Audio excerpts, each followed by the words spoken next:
Di wilayah 3, next slide, itu tercatat ada 17 kasus. Kita deteksi mulai dari tanggal 13 Januari itu di Nunukan ada 90 orang, kemudian tanggal 24 Januari di Ujung Bulu 4 orang. Jadi 4 orang, 1 orang pun kami catat yang sakit itu. Kemudian 27 Januari di Minas Satene 7 orang. Dan terakhir di Mamuju ada 27 orang, yang paling besar terkait dengan kejadian di wilayah 3 ini ada di Banggai, yang memang ini jumlahnya kurang lebih 330 orang dan penyebabnya diakibatkan karena suppliernya diganti, jadi menu yang disajikan adalah ikan cakalang.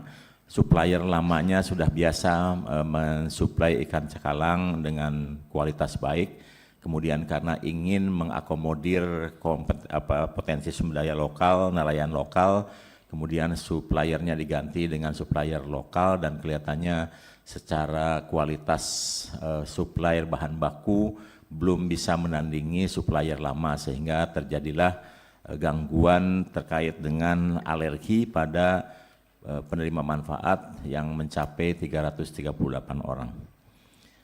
Nah, dengan kejadian-kejadian ini kita bisa lihat bahwa kasus kejadian banyak terjadi di 2 bulan terakhir, dan ini berkaitan dengan berbagai hal, dan kita bisa identifikasi bahwa kejadian itu rata-rata karena SOP yang kita tetapkan tidak dipatuhi dengan seksama.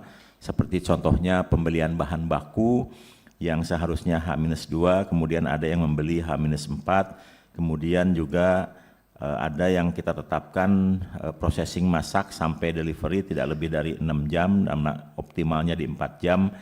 Seperti di Bandung itu ada yang masak dari jam 9, dan kemudian di deliverynya ada yang sampai jam 12, ada yang 12 jam lebih. Jadi dari hal-hal seperti itu kemudian kita memberikan tindakan bagi SPPG yang tidak mematuhi SOP dan juga menimbulkan kegaduhan. Kita tutup sementara sampai semua proses perbaikan dilakukan, dan kemudian mereka juga harus mulai memitigasi terkait juga dengan trauma yang akan timbul pada penerima manfaat, dan oleh sebab itu penutupan bersifat sementara tersebut waktunya tidak terbatas, tergantung dari kecepatan SPPG dapat mampu melakukan penyesuaian diri dan juga menunggu hasil investigasi. Dari kejadian di berbagai tempat nampak juga bahwa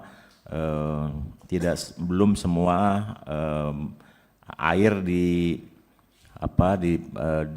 SPPG memiliki sanitasi yang baik, sehingga memang kemudian Pak Presiden memerintahkan agar di seluruh SPPG dibutuhkan alat sterilisasi alat makan, seperti yang di Bandung. Setelah kita cek SPPG-nya bagus sekali.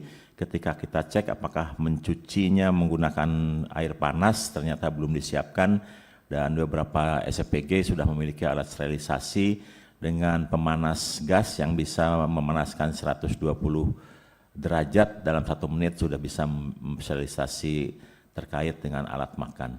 Kemudian kita juga menyarankan untuk lebih meningkatkan sanitasi, terutama untuk memasak kita sudah instruksikan agar mereka menggunakan air galon, dan untuk mencuci airnya perlu diberikan saringan.